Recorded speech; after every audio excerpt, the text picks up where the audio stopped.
الرجيم بسم الله الرحمن الرحيم الحمد لله رب العالمين وبه نستعين والصلاة والسلام على أشرف الأنبياء والمرسلين وعلى آله وصحبه أجمعين اللهم صل على سيدنا محمد الفاتح لما أغلق والخاتم لما سبق ناصر الحق بالحق والهادي إلى صراطك المستقيم وعلى آله وصحبه حق قدره ومقداره العظيم قال رب اشرح لي صدري ويسر لي أمري واحلل عقدة من لساني يفقهوا قولي اللهم زدنا علما وارزقنا فهما وصلى الله والحمد لله رب العالمين السلام عليكم ورحمة الله وبركاته.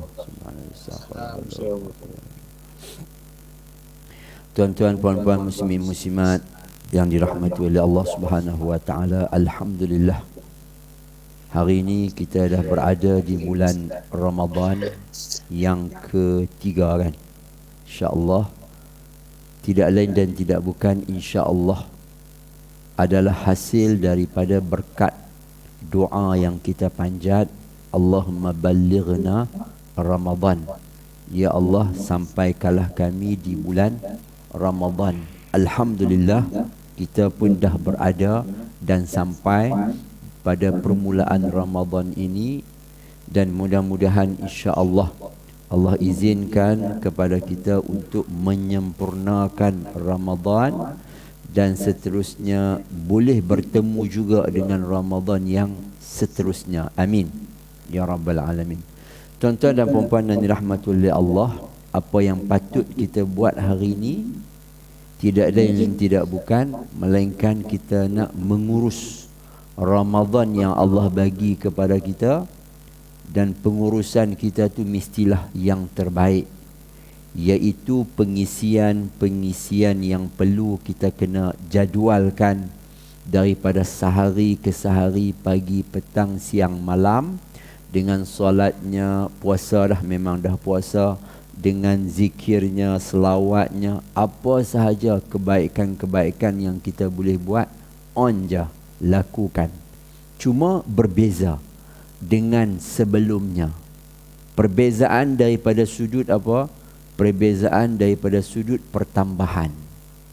Maknanya kalau yang sebelum ni kita buat 20%, maka kita kena bezakan, bukan bagi jadi 10, bagi jadi 30, 40, 50, yang terbaik 100%, 100%, supaya kita dapat mengisi bulan Ramadan itu dengan sebaik mungkin. Dan kita tahu penghujung daripada apa yang Allah nak bagi, Allah nak jadikan kita, nak latih kita, nak jadikan kita di bulan Ramadan ni apa dia? Tuan-tuan pun semua tahu, la'allakum tattaqun, supaya menjadi orang yang bertakwa. Jadi orang yang bertakwa di sisi Allah ni bukan derajat yang bawah, dia adalah derajat yang teratas, yang mana Nabi pernah disoal, ya Rasulullah, apakah yang menyebabkan manusia masuk syurga? Nabi jawab dua benda aja, taqwallah wa husnul khuluq. Yang pertama, bertakwa kepada Allah, yang macam kita faham dalam khutbah tu, panjang tu. Yang kedua, budi pekerti, akhlak yang elok. Dua ni je. Maknanya apa? Hubungan kita dengan Allah, hubungan kita dengan makhluk kena bereskan. InsyaAllah itu penyebab untuk masuk syurga. Jadi tuan-tuan, kita tengok kitab kita lah hari ni. Alhamdulillah, muka surat 38. 38, alhamdulillah. Kita tengok ada 2 potong hadis dan ada 1 cerita yang di samping tu. Mudah-mudahan insya-Allah sama-sama kita dapat manfaat. Saya yakin tuan-tuan yang ada buku boleh muka surat 38. Kita tengok. Bismillahirrahmanirrahim. Qala al-musannif hafizahullah wa nafa'ana bi'ulumihi fid darain amin. An Abi Hurairah radhiyallahu anhu qala qala Rasulullah sallallahu alaihi wasallam daripada Sayyidina Abu Hurairah radhiyallahu anhu berkata, Nabi sallallahu alaihi wasallam bersabda. Sayyidina Abu Hurairah yang meriwayatkan hadis ni, alhamdulillah, sedia maklum, di antara sahabat-sahabat Nabi yang banyak meriwayatkan hadis, dan beliau di antara orangnya iaitu Sayyidina Abi Hurairah. Selalu saya sebut namanya Abdul Rahman bin Sakhar, Sad Kha Ra, Sakhar. Tu nama betul dia. Tapi ini cuma panggilan Abu Hurairah, bapa kucing. Maknanya orang yang prihatin, bukan bela, prihatin terhadap kucing-kucing yang dia pernah jumpa, yang dia pernah kukuk sakit ke, bagi makan ke, dan seumpamanya. Okey. Jadi Nabi bersabda, innallaha ta'ala yaqulu yaumal qiyamah. Allah Ta'ala berfirman pada hari kiamat nanti. Bukan sekarang, hari kiamat nanti Allah akan menyatakan benda ni. Apa dia? Ainal mutahabuna bi jalali. Allah tanya apa? Di mana orang-orang yang saling berkasih sayang kerana kebesaranku? Maknanya kerana Allah. Mana dia orang-orang yang cinta, orang yang berkasih sayang sesama makhluk ni? Mana dia? Maka pada hari itu, kalau ada, mereka akan bangun dan Allah akan kata, al-yawm, hari ini, hari Allah Ta'ala berfirman, hari kiamat tu, udhilluhum fi dhilli yawma la dhilla illa dhilli. Aku naungi mereka. Siapa dia? Orang-orang yang berkasih sayang kerana Allah. Dalam naunganku di hari yang tiada naungan kecuali naungan aku. Tuan-tuan yang dirahmati oleh Allah, di akhirat nanti kita dah sedia maklum, kawasan lapang, kawasan yang perit, panas, matahari sejengkal dalam riwayat. Ada yang dalam lautan peluhnya sendiri, ada yang mengesot, ada yang merangkak, macam-macam keadaan, semuanya tiada berpakaian, bukan seorang dua, bukan 10, daripada berbilion-bilion, tak tahu, daripada Nabi Adam sampai hujung dunia tu. Kita pergi Mekah buat haji, buat umrah, tu pun kita dah penat. Tu dalam keadaan berpakaian. Betul? Ni pakaian tak ada, apa tak ada. Ramai umat daripada mula Nabi Adam sampai akhir dunia ni, tak tahu berapa. Tapi dalam situasi macam tu, tuan-tuan, kita akan perlu kepada suatu pertolongan. Siapa? Allah. Allah kata, aku akan bagi naungan, aku akan payungkan dia supaya dia berada dalam keadaan keselesaan pada hari yang penuh dengan keharuan, penuh dengan kesulitan, penuh dengan kekesalan, macam-macam pada ketika saat manusia pada hari itu. Cuma manusia hari itu nak tunggulah cepat-cepat Allah Ta'ala hisap. Hak orang yang hak orang yang tak tahan ni, hak orang yang banyak dosa ni, hak orang yang masalah di dunia ni dengan Allah, dengan manusia, kalau boleh, ya Allah, masuk neraka pun tak apa. Macam tu. Bukan nak kata dia orang minat, tapi kerana kesengsaraan hari akhirat tu, sebelum nak syurga neraka tu, titian sirat hisab tu, itu pun sudah menyebabkan mereka dah rimah. Kalau masuk neraka pun tak apalah, nak lari daripada situasi itu. Dan dia orang pun tahu neraka lagi teruk. Itulah manusia, kan? Bila dia ada masalah,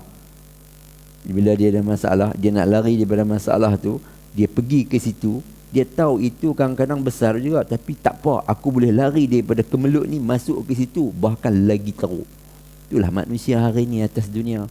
Dia tak akan menyelesaikan masalah. Dia suka lari satu masalah ke satu masalah, akhirnya hidup dengan bermasalah. Jadi tuan-tuan yang dirahmati oleh Allah, naungan yang paling terbesar tidak lain dah melainkan naungan Allah. Macam selalu saya duk cerita lah, Selalu saya duk cerita, kalau kita pergi buat haji ataupun kita pergi mana-mana tempat yang asin dalam perhimpunan besar, tiba-tiba kita dapat satu tempat yang ada kemah, yang ada aircon, hawa dingin, kita duduk dekat situ. Orang lain di tengah panas. Tiba-tiba kita dijemput, Abu Bakar bin Ali, sila datang ke kemah sekian. Waktu tu macam mana? Allah, tak nampak dah, kelam kabut, saya akan duduk di sana. Betul tak? Hak orang-orang lain tu boleh tak nak tumpang? Betul tak? Ini macam itulah kita cuba bayangkan. Di dunia pun kalau kita pergi situasi macam tu, kalau kita dapat keadaan macam tu, Allah, habislah. Tak ada apa dah. Memang terbaiklah waktu di saat orang-orang dalam keadaan kegelisahan. Tu sebabnya orang pergi buat haji, kalau yang ada duit tu dia tak kisah, 100,000, 200,000 dia sanggup labur. Tidak, supaya selesa di sana, supaya keadaannya dalam keadaan yang penuh keselesaan ketika buat amal ibadah. Nampak tak? Kita nak bincang hari ni keselesaan tu.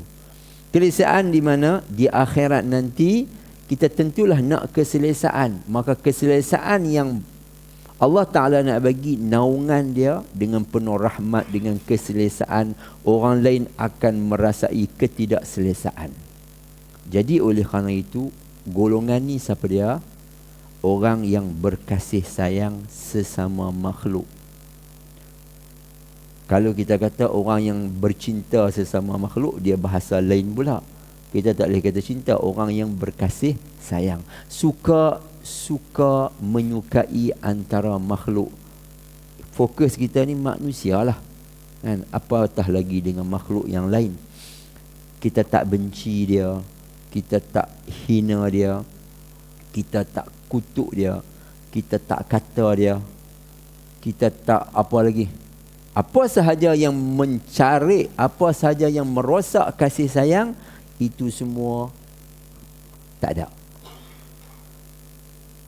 Walaupun dia dengan kita berbeza, yang penting dia la ilaha illallah, kita la ilaha illallah Muhammadar Rasulullah. Warna dia berbeza dengan warna kita, bangsa dia berbeza dengan bangsa kita, ataupun sama ataupun berbeza, apatah lagi saiz lebarnya, saiz tingginya, saiz rendah dia, semuanya berbeza. Tetapi antara dia dengan kita ada talian yang namanya kasih sayang kerana Allah. Kasih sayang kerana Allah maknanya kalau saudara dia buat salah, dia tak hina, dia tak caci, dia tak kutuk, tetapi dia buat apa? Dia biar macam tu? Tak. Dia tegur, dia nasihat dengan cara yang terbaik. Orang yang macam tu, dia layak mendapat kasih sayang Allah. Tuan-tuan, hari ini tuan-tuan pun sedia maklum di media sosial. Orang panggil apa? Medsos. Betul kan? Media sosial, singkatan medsos. Medcap, media kicap. Medsos, media sos cili lah. Ada pedas, ada masin, semua ada lah dekat sana. Jadi tu orang panggil medsos tu, media sos cili. Jadi medcap, medsos boleh lah. Yang penting tuan-tuan tengok dekat sana, Facebook ke, WhatsApp ke, apa ke. Betul tak? Pertembungan lawan cakap, kutuk mengutuk, hina menghina, tak sesuai dengan kita, kita hantam. Tak sesuai dengan kita, kita hantam. Kita sesuai dengan kita, betul tak betul, sokong. Nampak tak? Dan lebih parah lagi, hina menghina, kata kutuk mengutuk, laknat menganat, apatah lagi yang ke atas, wal'ayazubillah. Orang macam tu tak akan dapat apa yang disebut oleh Nabi sallallahu alaihi wasallam. Kenapa? Tidak ada kasih sayang dalam diri dia. Nabi kata la tadhalamu wa la tahasadu wa la tabaghadu. Tu semua ciri-ciri orang yang beriman. Jangan saling benci membenci, hina menghina, apa semua tu. Itu di antara ciri orang-orang yang beriman, yang mana kasih sayang kerana Allah Subhanahu wa ta'ala. Silakan.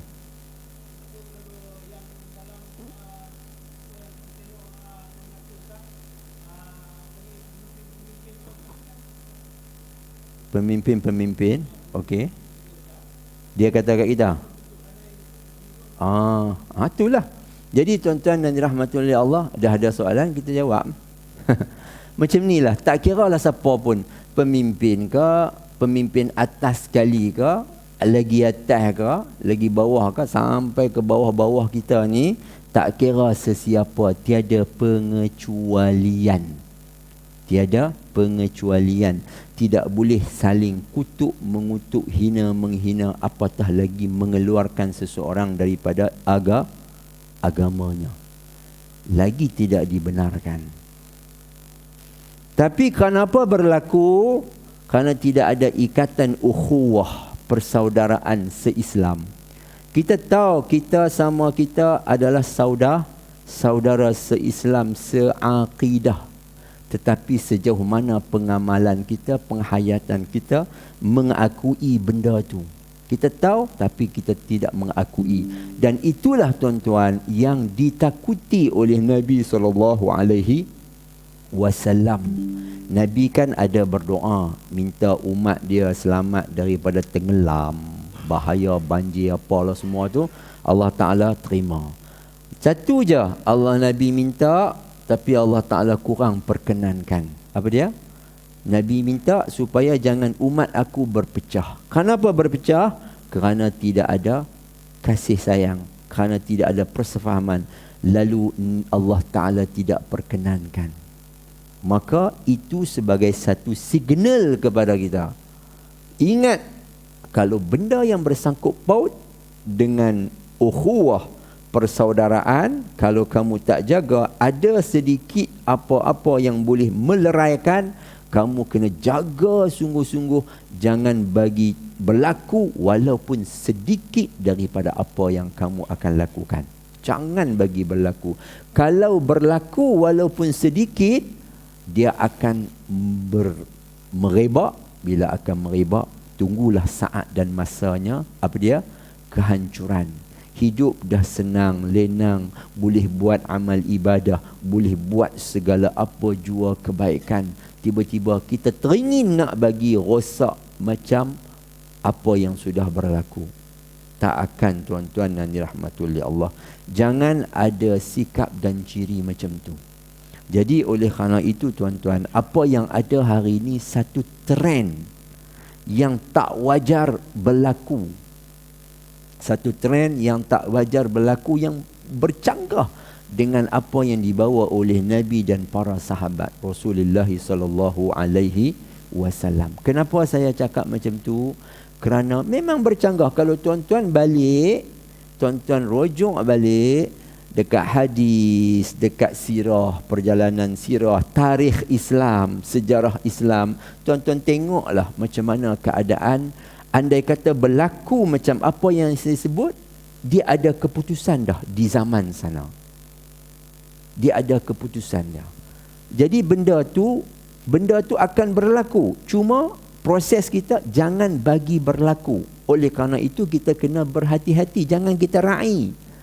Contoh dah ada banyak dah pada zaman-zaman terdahulu. Cuma kita aja tak baca dalam sejarah-sejarah Islam. Kalau tuan-tuan, kalau buka sejarah Khalifah Osmaniyah, lebih lagi fokus, Khalifah Osmaniyah banyak, fokus kepada Sultan Abdul Hamid yang terakhir, yang menyemarakkan kembali Islam tu dan umatnya di persada dunia. Lepas tu turun dia, habislah. Itu pun tuan-tuan dan dirahmati oleh Allah, dalam situasi keadaan macam tu pun beliau memang tidak disenangi. Memang beliau tidak disukai. Oleh siapa? Tidak lain dan tidak bukan orang Islam yang disuntik dengan fahaman-fahaman yang tak elok. Maka dia masuk dekat siapa? Dia masuk dekat generasi muda yang boleh dicucuk, disuntik dengan fakta-fakta yang tak betul. Akhirnya golongan muda ini dengan pertubuhan orang muda ni bangun untuk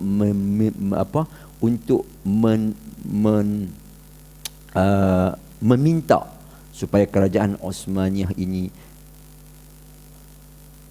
lebih bertamadun daripada sebelum. Sebab dia orang kata kerajaan Osmaniyah ni memundurkan kerajaan itu ke belakang, padahal itu suntikan-suntikan.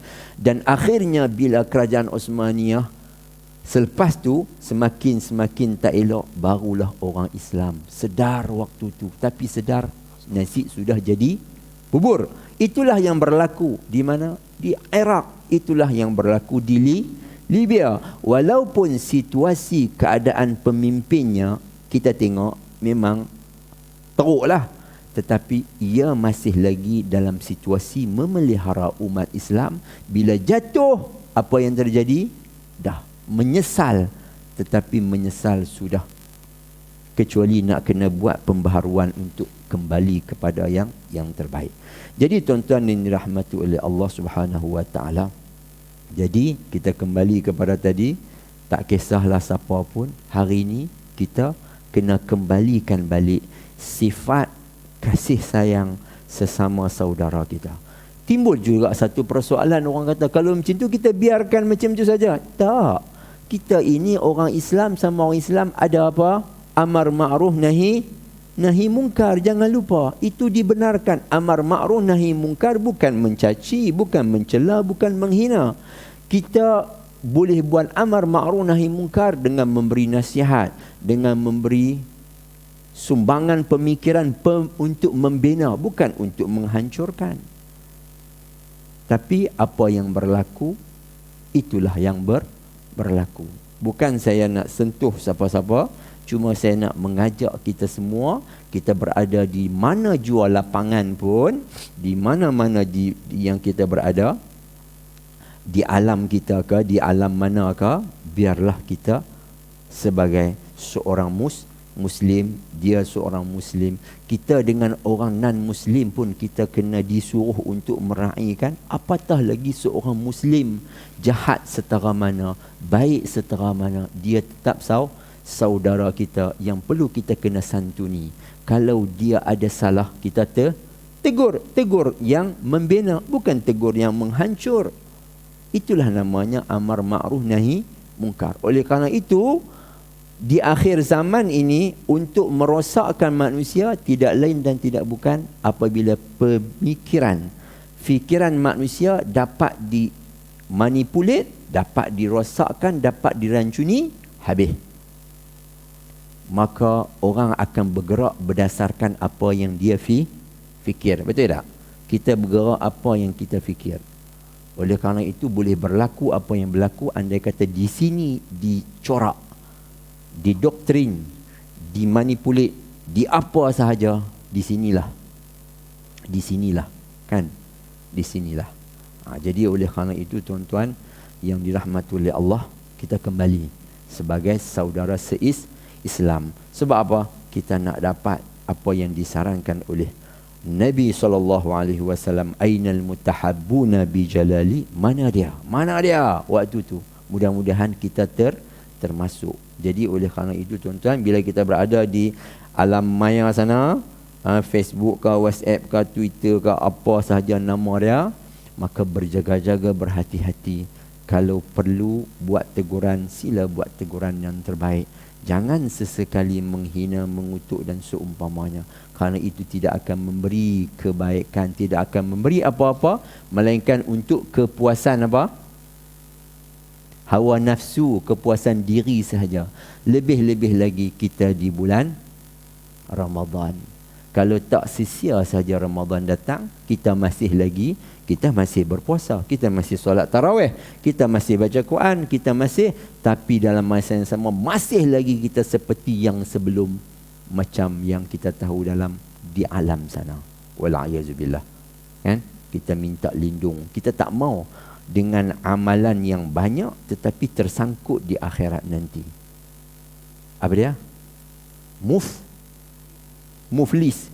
Kalau tengok dalam hadis tu, muflis dengan Allah ke muflis dengan manusia? Dengan manusia, bukan dengan Allah.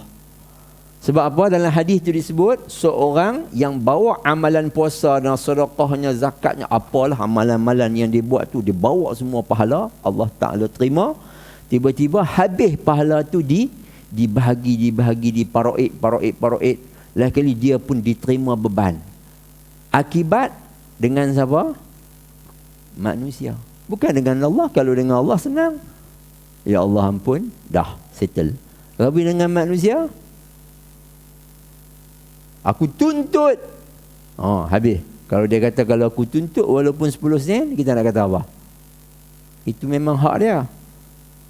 Apatah lagi kalau kita menjatuhkan maruah dia, kita menghina dia. Agak-agak senang kah? Di dunia pun tak boleh nak terima, apatah lagi di akhirat sangat-sangat memerlukan. Tiba-tiba nak kosong macam tu, jangan. Jadi oleh kerana itu tuan-tuan, hadis ni menyedarkan kita supaya kita menjadi seorang hamba Allah yang berkasih sayang. Okey, kita tak boleh panjang-panjang sebab ada banyak lagi perbicaraan kita. Jadi tuan-tuan dan dirahmati oleh Allah, hadis yang kedua, an Abi Hurairah radhiyallahu anhu qala Rasulullah sallallahu alaihi wasallam, riwayat yang sama, itu Abi Hurairah, walladhi nafsi biyadihi, demi jiwaku yang dalam kekuasaannya, kekuasaan Allah. Siapa dia? Nabi mengatakan aku berada dalam kekuasaan Allah. Maknanya Nabi bersumpah dengan Allah Subhanahu wa taala, la tadkhulul jannah hatta tu'minu, kamu tidak akan memasuki syurga sehingga kamu beriman. Betul kan? Kita nak masuk syurga kena jadi orang Islam lah, orang beriman. Kalau tak, mana boleh masuk syurga. Itulah sebabnya orang kata miftahul jannah, anak kunci syurga. Anak kunci syurga tu la ilaha illallah Muhammadur Rasulullah sallallahu alaihi wasallam. Dah anak kunci, cuma nak masuk cepat dengan lambat jelah. Kalau cepat alhamdulillah, kalau lambat masya-Allah. Ada anak kunci, buka-buka susah juga, masalah juga. Yang penting ada anak kunci tu, insya-Allah akhirnya selamat. Okey, itu yang pertama. Wala tu'minu hatta tahabbu, dan tidak beriman sehingga kamu saling berkasih sayang. Kalau kita terjemah tak beriman tu maknanya apa? Keluar daripada Islam kan? Tapi taklah sesadis itu, sekejam itu.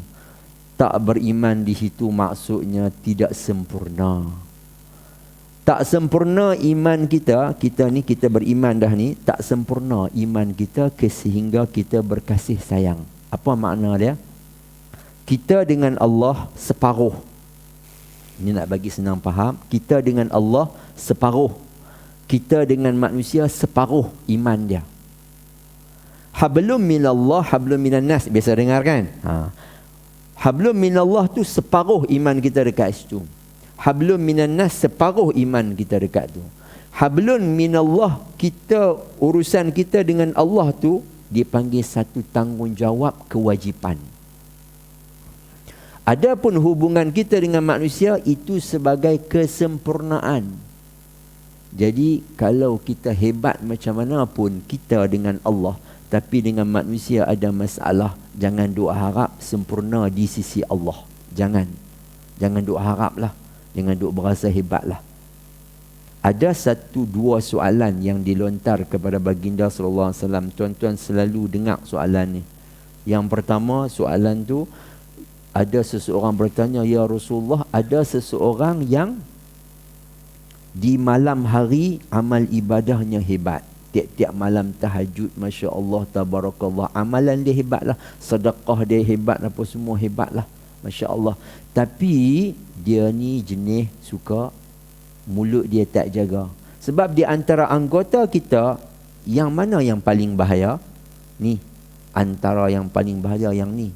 Kalau yang ni tutup, tangan selamat, tidak? Kalau yang ni buka, tangan tak akan selamat, kaki tak akan selamat, yang lain tak akan selamat. Jadi Rasulullah bila disolontarkan soalan tersebut, Rasulullah kata apa?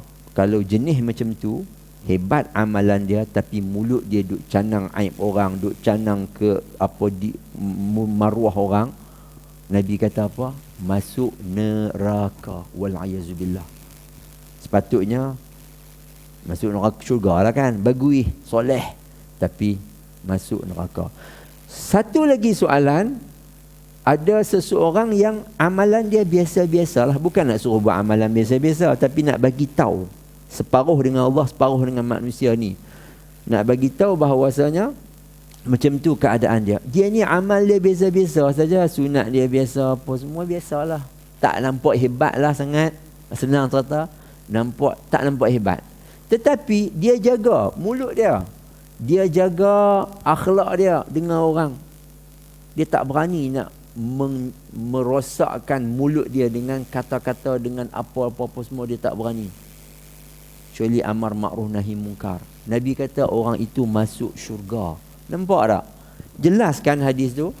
Orang itu masuk syurga. Maknanya separuh dengan Allah, separuh dengan manusia. Kalau hebat macam mana pun kita daripada sudut amal ibadah secara khusus, maka dengan manusia kita belum selesai. Dengan manusia ada masalah silaturrahim, dengan manusia ada masalah ukhuwah persaudaraan. Jangan haraplah nak sempurna di sisi Allah, nak dapat ni had naungan tadi tu, jangan harap. Senang cerita, jangan harap. Jadi oleh kerana itu tuan-tuan, tak sempurna. Allah Ta'ala kata Nabi kata tak sempurna. Dalam hadis lain yang sahih pun, tak sempurna sehingga kamu menyukai saudara kamu seperti mana engkau menyukai diri sendiri. Kita tak mau kan orang cerca kita kan, tiba-tiba kita cerca orang, tidak? Jadi macam itulah situasi dia. Jadi oleh kerana itu tuan-tuan, kita tengok hadis yang lagi, awala adullukum ala syai'in, mau tak aku tunjuk kepada kamu sesuatu, iza fa'altumuhu tahabbtum, kalau kamu buat, insya-Allah boleh mencetus kesukaan, mencetus persaudaraan. Apa dia? Ifshus salam bainakum, sebarkan salam. Sebarkan salam. Orang yang berkelahi, orang yang membenci, dia tak akan memberi salam. Apa makna salam? Dia tak akan memberi salam dengan penuh keikhlasan. Apa makna salam? Kesejahteraan. Kita bagi salam kepada saudara kita, Assalamualaikum, lepas tu kita kutuk dia, patut tak? Memang tak patut. Bohong. Salam yang dipanggil salam bohong, kan? Kita bagi Assalamualaikum, lepas tu kita kata kat dia, kan? Kita hantarlah WhatsApp Assalamualaikum, lepas tu kita bergeli dalam tu, kan? Jadi tak patut. Memang bohong sungguh. Salam tu salam yang tak ikhlas, bukan salam. Jadi Nabi kata ifshus salam, sebarkan salam dengan penuh rasa persaudaraan, dengan rasa penuh apa dia tu? Silaturrahim. Kita dengan adik-beradik kita, saudara mara kita tu, masya-Allah tabarakallah, kan? Yang ada talian darah daging dengan kita, dekat ataupun jauh, kan? Marah macam mana pun, berkelahi macam mana pun, maka jangan putuskan, hubungi. Mudah-mudahan dengan apa yang kita buat itu, kita akan silaturrahim. Tuan-tuan, kalau tuan-tuan buka dalam hadis Nabi SAW, hadis ni sahih ni, tak ada siapa pun boleh pertikai.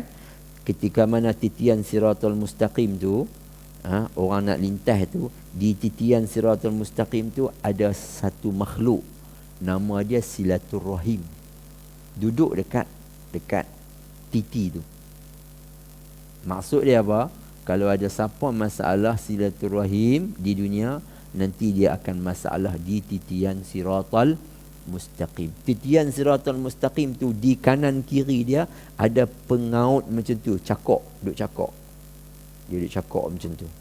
Cuba bayang kalau siapa dapat lekat, dia humban masuk mana? Syurga ke? Syurga depan sana. Dia tarik lepas ke bawah, Jahannam, wal a'yazubillah.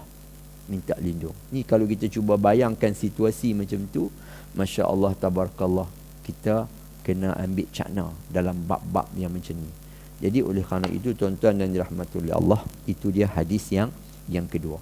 Okey, seterusnya tuan-tuan yang dirahmati oleh Allah, ada satu cerita an Abi Idris Al-Khawlani. Daripada Abi Idris Al-Khawlani berkata, Abi Idris ni dia seorang kibarut tabi'in. Dia panggil senior tabi'in. Senior dah. Yang hak tua-tua lah, yang kau apa, yang hebat-hebat punya tu. Dia ada hak yang bawah, dia ada yang hebat. Jadi bila kita sebut kibarut tabi'in, tabi'in yang hak yang awal-awal ni, yang senior ni, mereka biasanya bapa mereka sahabat Nabi. Cuma mereka tak sempat jumpa Nabi sebab kelahiran kecil. Jadi beliau ni lahir pada pembukaan kota Mekah. Jadi lepas kota Mekah berapa tahun? 3-4 tahun, habislah Nabi wafat lah. Jadi dia tak sempat lah nak orang panggil apa, nak membesar dalam situasi dia baru berapa bulan kecil-kecil, tak kerti bahasa apa lagi. Macam tu lah. Jadi dia dianggap sebagai kibarut tabi'in. Tabi'in yang pertama, yang daripada orang-orang yang terawal. Okey. Jadi Abi Idris ni dia cerita, kita baca yang Melayu sajalah. Tiba-tiba dia kata apa? Aku pernah memasuki sebuah masjid di Damsyik. Beliau ni orang Syria, Damsyik. Sekarang ni Syria lah. Dimashq. Kalau bahasa kita Dimashq. Dia ada bahasa Arab lah, Dimashq. Bahasa kita Damsyik. Susah pula. Okey, Damsyik. Bahasa Arab dia panggil Dimashq. Okey. Tiba-tiba dia kata ni, aku melihat seorang lelaki yang bersinar gigi depannya dan ramai manusia duduk bersamanya. Jadi maknanya orang yang terhebat lah dia. Sebab ada orang kumun dia, orang mai dekat dia. Masya Allah, giginya bersih. Sebab apa? Sebab bersugi. Kemudian orang ramai duduk dekat dia, mesti orang yang hebat. Apabila mereka berbeza pendapat, mereka akan merujuk kepadanya dan berpegang dengan pandangannya. Jadi kalau orang-orang lain ada masalah, pergi rujuk dekat dia. Lalu kalau dia cakap, orang akan guna, orang akan ikut dia. Siapa dia tu? Maka aku pun bertanyalah kepada orang ramai tentang siapa lelaki itu sebenarnya. Lalu dia diberitahu itulah Muaz bin Jabal. Siapa dia? Sahabat Nabi SAW, Sayyidina Muaz bin Jabal radhiyallahu anhu, seorang sahabat yang pernah diutus oleh Nabi ke mana? Ke negara Yaman. Jadi Muaz bin Jabal ni di antara orang yang pernah diutus dan pernah diuji oleh Nabi SAW dengan beberapa soalan sebelum beliau berangkat ke Yaman untuk menjadi tenaga dakwah di sana, untuk orang Islam di sana. Apa soalan yang pernah dilontar kepada beliau oleh Nabi SAW? Wahai Muaz, kalau ada masalah orang tanya kau nak hukum dengan apa? Maka dia jawab, bil Quran, dengan Quran. Kemudian Rasulullah tanya lagi, kalau tak ada dalam Quran, kan Quran kan secara umum dia punya perintah. Kalau tak ada dalam Quran, nak cari dekat mana? Dia kata, aku akan menghukum dengan apa yang engkau sabda, yang pernah aku tahu. Apa dia? Hadis Nabi SAW.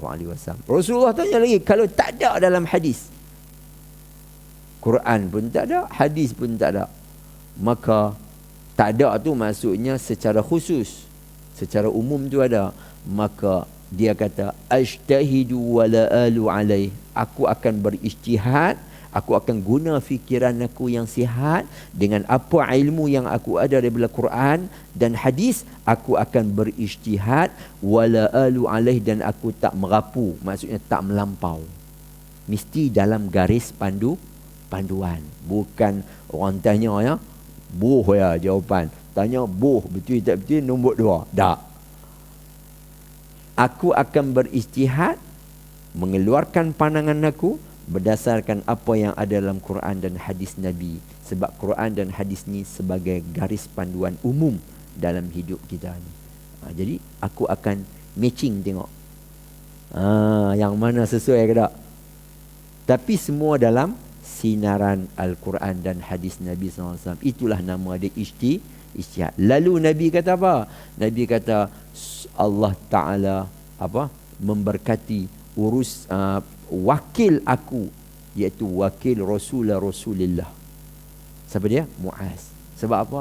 Nabi dah puas hati dengan Muaz, dengan apa jawapan Sayyidina Muaz, sebab Sayyidina Muaz akan berhadapan dengan masyarakat. Daripada hadis tu, tuan-tuan dan dirahmati oleh Allah, ijtihad dibenarkan, tetapi dalam lingkungan yang macam saya sebut. Bukan ijtihad somborono, ikut kepala dia, boleh, halal, macam tu tak.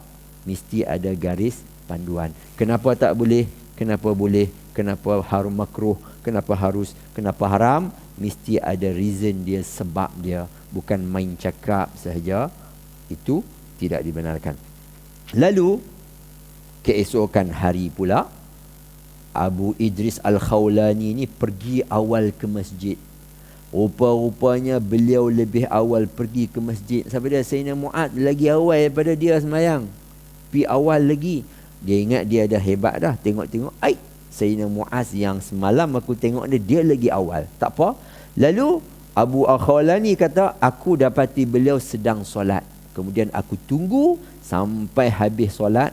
Kemudian aku pergi kepadanya dari arah muka, maksudnya arah depan, dan memberi salam kepadanya. Assalamualaikum ya sahib Rasulillah, sahabat Nabi SAW. Kita pernah jumpa tak sahabat Nabi?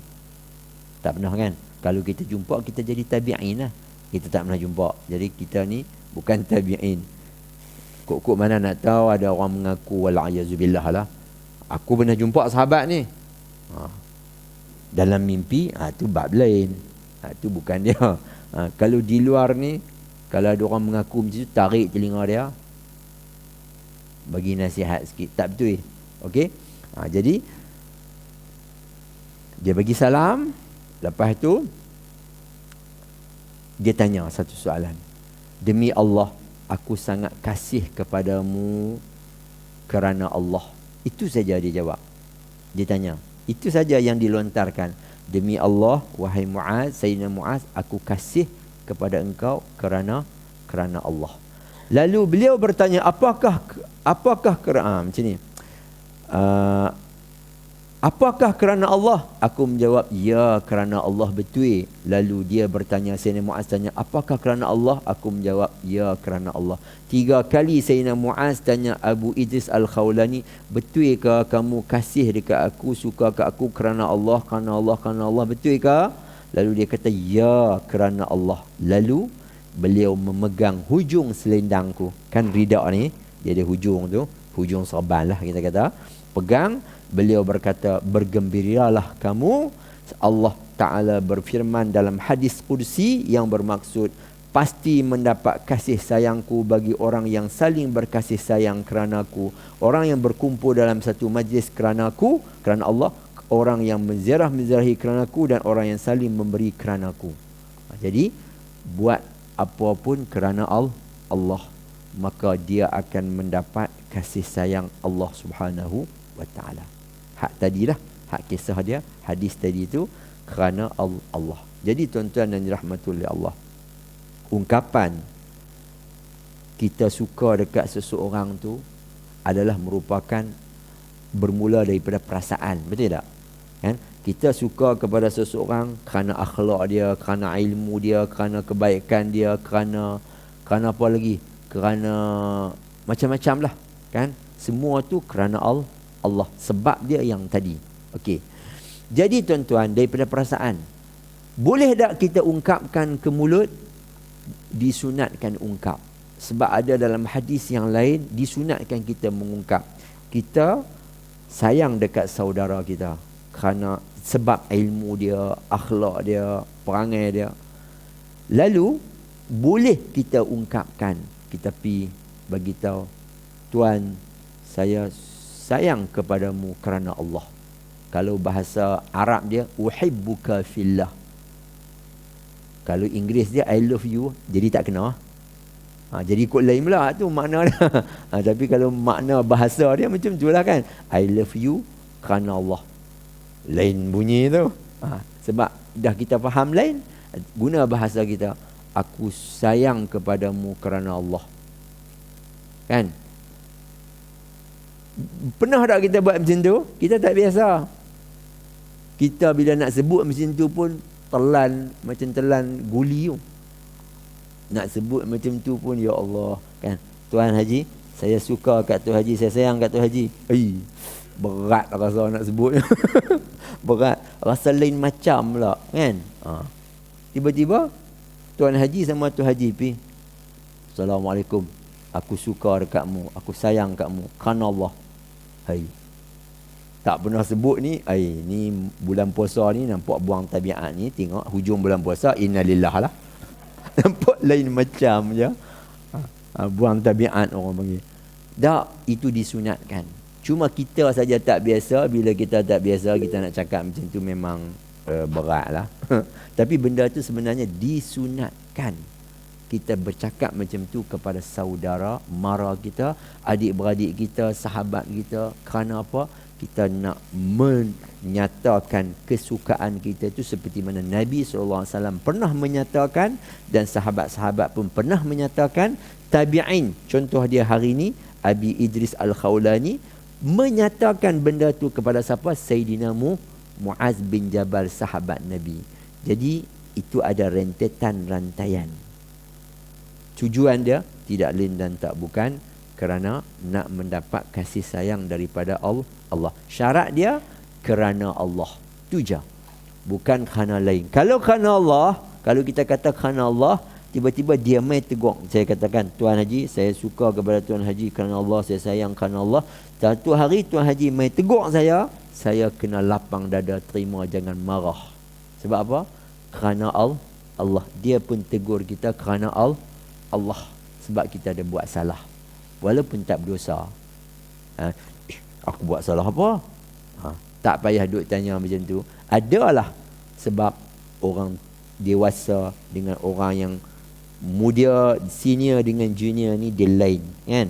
Senior dia nampak junior lain sikit. Macam itulah keadaan dia. Jadi tuan-tuan dan dirahmati oleh Allah Subhanahu Wa Taala, kita patah balik sedikit kepada keterangan bawah tu. Hubungan habis dah hadis kita dan cerita yang kita sebutkan tadi, semua berkaitan dengan berkasih sayang kerana Allah. Fadilat dia, kelebihan dia semua kita tahu, dan praktikal dia pun macam tu.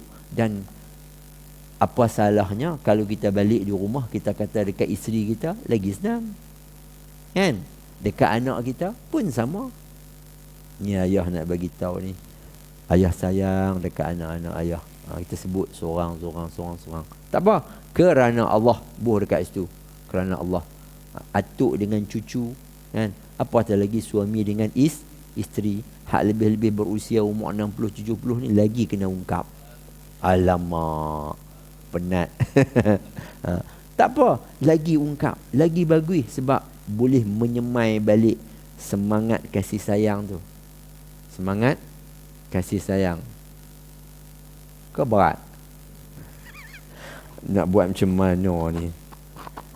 Tak jadi. Tangguh tak jadi. Kalau hak sebelah sana mai, sebelah sini mai pasangan, balik lagi. Siapa nak mula tu? Akhirnya tak mula-mula. Bukan senang tuan-tuan nak ungkap tu. Sebab kita tak biasa. Orang Arab masalah tak ada masalah sebab mereka biasa. Jadi ya senang. Tapi kita nak ungkap tu susah. Sebab kerana Allah. Macam tu. Betul. Bagus. Lagi macam tu. Saya pernah satu ketika mengajak hadis yang lebih kurang macam ni lah. Lepas mengajar, salam kan? Sallallahu salam. Lepas tu mai kau ni, Ustaz, kerana Allah Ustaz, saya suka Ustaz kerana Allah. Mai suka kerana Allah. Bagus. Mengamalkan pada ketika itu. Sekali lagi salam, cakap macam tu. Panjang lah. Nak cakap masa mana? Cakap masa hari lain lah. Lagi tak habis-habis salam. Okey, jadi sunatkan macam tu. Baik, tak apa, kita usaha. Buatlah sikit-sikit, slow-slow. Mudah-mudahan kita berhasil. Tak nak makan, tak apa. Okey, kita tengok dekat keterangan tu sikit lagi.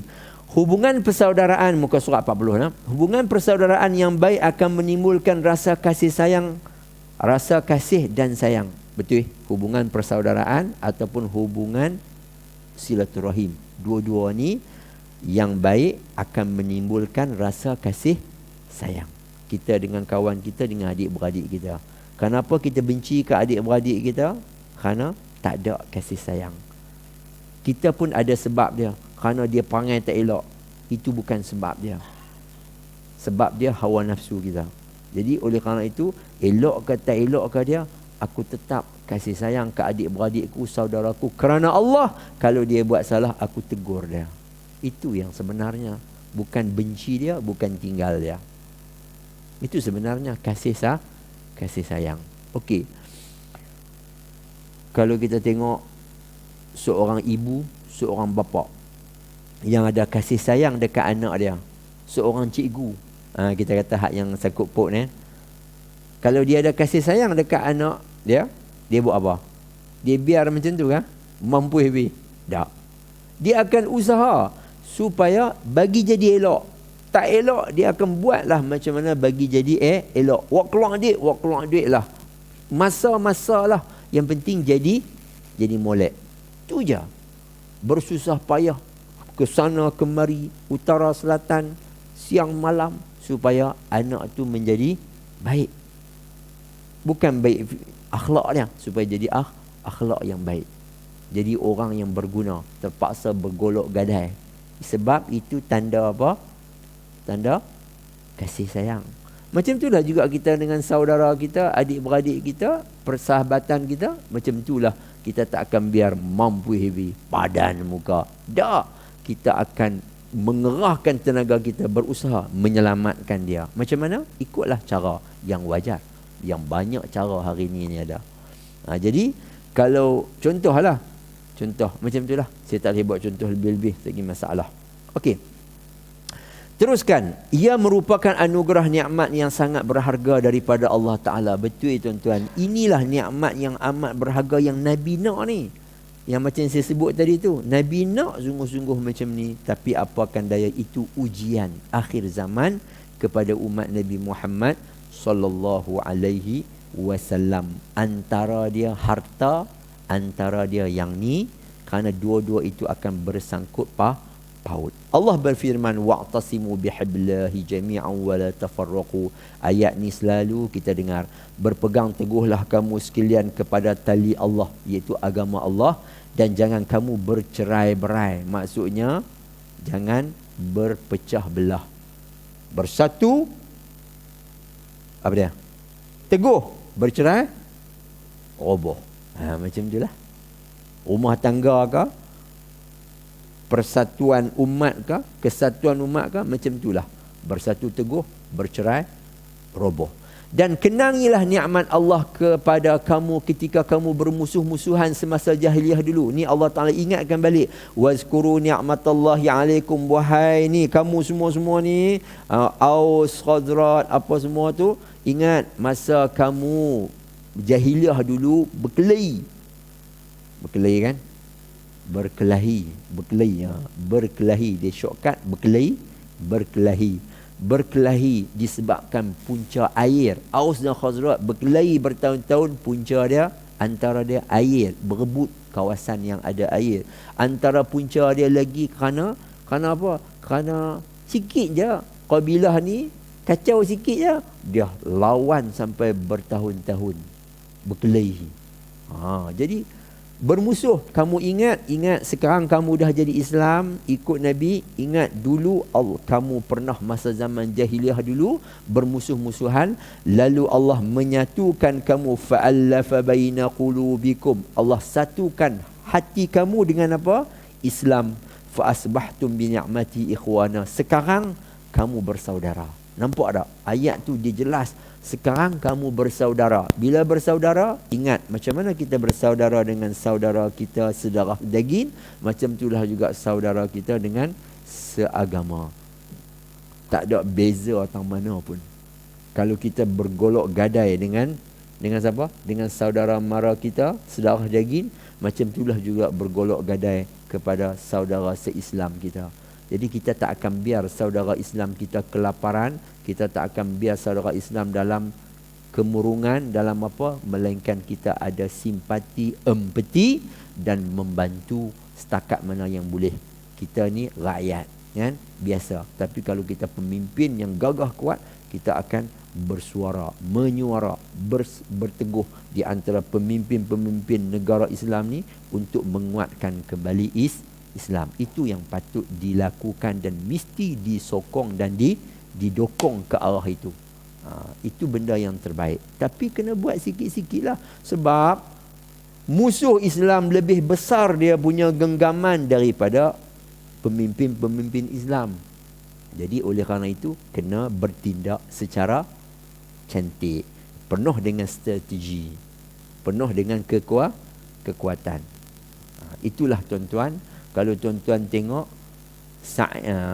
di Mesir dulu kan, dapat dekat siapa? Pemimpin yang tu dapat dekat siapa? Dekat Ikhwanul Muslimin, nama apa? Allahumma salli ala Muhammad. Mursi kan, dapat dekat dia. Tapi bertahan selama berapa hari? Sikitnya kan, sebentar aja, berapa puluh hari je, 100 hari lebih sikit kot macam tu. Kerana apa? Kerana banyak kelemahan-kelemahan yang hendak diutarakan, yang hendak dibuat, tapi di sana banyak kelemahan-kelemahan kerana strategi yang menyebabkan musuh yang kuat tadi itu dapat mencengkam. Jadi oleh kerana itu, contohilah seperti Turki. Walaupun kita nampak biasa, tetapi dia bergerak selangkah demi selangkah, selangkah demi selangkah. Bukan senang dia nak buang gambar Atatürk kat belakang tu, bukan senang. Sebab itu menjadi idola kepada bapa kemodenan rakyat sana. Jadi dia kena sengap setiap selangkah supaya tak terjatuh. Nanti bila dah masing-masing kuat, sana kuat, bergabung, Masya Allah, tabarakallah, maka akan boleh bergenjak dunia ini, menguasai balik 2/3 dunia seperti mana khalifah-khalifah yang terdahulu. Khalifah-khalifah yang terdahulu itu sungkur kerana apa? Kerana ni berpecah cikit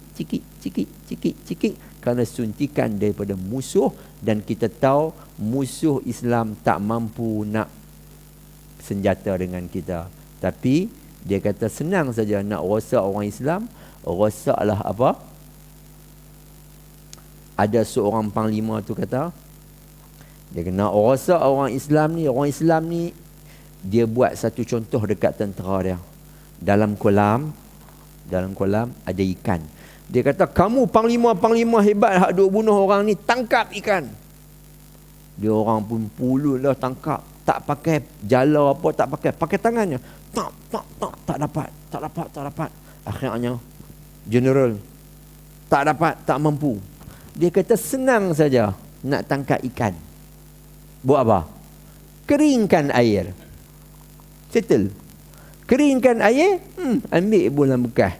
Settle, selesai. Itulah dia perumpamaan orang Islam. Air itu akidah, agama mereka, pegangan mereka. Kalau kamu nak tangkap semasa mereka sedang berada dalam akidah, agama, panduan mereka, Quran, Sunnah, kamu tak akan mampu. Kalau mampu pun terlepas. Tak akan mampulah. Kecuali kamu kena keringkan, kamu kena pesongkan umat Islam daripada Quran, daripada hadis, daripada akhlak ni. Buang semua benda tu, bagi tak ada, dengan agenda-agenda, insya-Allah kamu boleh pegang 2 jari je. Pegang hak atas ni, hak sirip ni.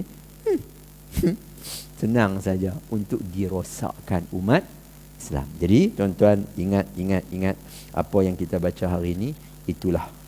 Jadi sikit lagi di akhirat nanti semua makhluk dikumpulkan di padang mahsyar. Ketika itu matahari sangat dekat dengan kepala masing-masing, macam kita sebut. Ada yang berpeluh sampai ke buku lali, wal'ayazubillah. Ada yang sampai ke lutut, pinggang, kepada bahkan ramai juga yang tenggelam kelemasan dalam peluhnya sendiri. Wal'ayazubillah. Kita minta lindung bulan Ramadan ni, ya Allah hindarilah kami daripada azab fitnah hari akhirat. Kita minta amin, minta jauh bulan Ramadan ni makbul. Namun terdapat 7 golongan manusia yang akan dinaungi Allah pada hari yang tiada naungan kecuali naungannya. Antara 7 golongan itu ialah 2 sahabat yang berkasih sayang kerana Allah. mereka bertemu dan berpisah kerana Allah. Kan ada 7 kan. Yang pertama imam yang adil, pemimpin yang adil kan. Kemudian ni termasuk yang ni. Kemudian apa dia lagi? Takut kerana Allah. Lepas tu apa dia lagi tu? 2-3 benda tu. Jadi termasuklah orang yang berkasih sayang kerana Allah. Terakhir, persaudaraan yang suci, muka surat 41, ialah persaudaraan yang dibina semata-mata untuk mencari redha Allah, bukan kepentingan duniawi. Kita kawan dengan orang, kita buat baik orang, kita ni bukan kerana benda ataupun bahasa senang cakap, udang di sebalik batu. Hari ni orang canggih lagi, udang di sebalik mi, bihun, kotiau, apalah semua tu. Maknanya tak ada di sebalik, jelas kerana Allah. Maknanya ikhlas. Tidak ada, bukan kerana duit dia, bukan kerana kaya dia, bukan kerana senang dia, bukan kerana dia ni mudah minta tolong. Aku kawan dengan dia pasal dia sebab mudah je aku minta tolong pagi, petang, siang, malam. Bukan kerana tu, tetapi kerana Allah. Aku kawan dengan dia kenapa? Aku kalau pergi beli barang dekat dia, free je. Dia bagi diskaun 10%, 20%. Bukan kerana tu, tapi kerana Allah. Kerana Allah. Kenapa aku suka dekat dia? Kerana Allah. Kalau dia tak elok, aku tegur. Kalau dia elok, yes. Kalau dia tak elok, amar ma'ruf nahi mungkar. Itulah yang kita kena buat kepada siapa? Kepada pemimpin kita. Hak atas sampailah hak pemimpin bawah ni. Masjid, surau, kampung, persatuan kita tu. Macam itulah kita kena buat. Kerana Allah, bukan kerana apa-apa. Bukan kerana mudah nak dapat cok, bukan, tapi kerana Allah. Teruskan. Oleh itu mereka akan selalu berdoa kepada sahabatnya, nasihat menasihati, ziarah menziarahi, bertanya khabar, saling memberi hadiah, tanda ingatan dan sebagainya. Bahkan mereka sanggup berkorban tenaga, masa dan wang ringgit demi sahabatnya. Inilah bukti daripada persahabatan, persaudaraan kerana Allah. Dia akan doa. Bukan senang tuan-tuan nak doa dekat orang. Kita duduk, kita doa, ya Allah, Kau permudahkan urusan sahabat-sahabatku, ya Allah. Bukan senang. Ni, ya Allah, permudahkan urusan sahabat-sahabatku yang mai kuliah subuh ni. Kita doa waktu mana? Kita berdoa waktu tengah malam tu. Keluar tak daripada mulut kita macam tu? Ya Allah, bagi anak, bini, keluarga aku semua clear. Tu je. Sahabat kita tak nampak sebatang hidung pun. Padahal dia banyak membantu kita, mempermudahkan urusan kita. Jangan lupa sahabat-sahabat kita yang kerana Allah tadi tu, kita tak akan lupa pada doa. Jadi kalau betul kita kerana Allah, kita tak akan lupa mereka dalam doa. Adik-beradik kita pun sama. Abang, kakak, adik kita tu, anak menakan, nak saudara kita semua tu lah. Kemudian apatah lagi ibu bapa. Kan? Ibu bapa. Jadi lebih-lebih lagi lah hak orang yang berusia, orang yang 70, 80, masih lagi tak berdoa kat mak bapak? Masih lah, jangan tinggal. Sebab kita ada mak dan ayah, walaupun kita umur 70, 80, nak menuju ke alam akhirat sana tu, tetapi kita ada anak, doa dekat kita. Tetapi kita pun ada mak bapak, berdoa kepada mereka. Jangan lupa. Selalu saya pesan, kalau bolehlah setiap kali kita berdoa, selepas kita baca kepala doa tu, alhamdulillah wassalatu semua habis tu, first sekali doa yang kita kena panjat apa dia? Allahumma ghfirli zunubi wali walidayya tu. Yang lepas tu baru doa yang lain. Jangan duk letak dekat belakang. Bukan berdosa pun, tetapi kerana mak ayah setelah Allah dan Rasul, siapa dia? Mak ayah dalam Quran pun sebut, dalam hadis pun sebut. Wallahu alam. Mudah-mudahan insya-Allah sama-sama perkongsian ini bermanfaat untuk saya dan juga tuan-tuan, dan untuk kita sama-samalah memuhasabah diri kita. Mudah-mudahan Allah memberi yang terbaik, dan mudah-mudahan Allah terima Ramadan kita dan Allah berkati kita. Amin ya rabbal alamin. Subhanakallahumma bihamdika asyhadu an la ilaha illa anta astaghfiruka wa atubu ilaik. Bismillahirrahmanirrahim. Wal 'asri innal insana lafi khusr illa alladhina amanu wa 'amilus solihati wa tawasaw bil haqq wa tawasaw bis sabr. Assalamualaikum warahmatullahi wabarakatuh. Amin ya rabbal alamin.